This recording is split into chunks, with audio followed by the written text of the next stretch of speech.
Welcome. In this video I will show you how to find deleted files on Windows.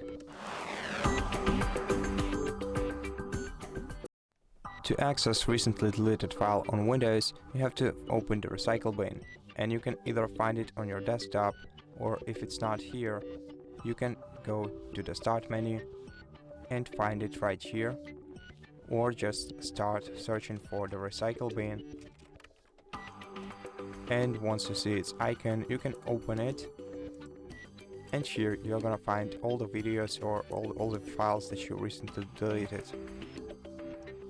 To recover the recently deleted file, you have to right click and select restore. And that's how you see the deleted files on Windows. Thank you for watching this video. If you liked it, consider subscribing to our channel, leave us a like in the comment below, and I'll see you in the next one.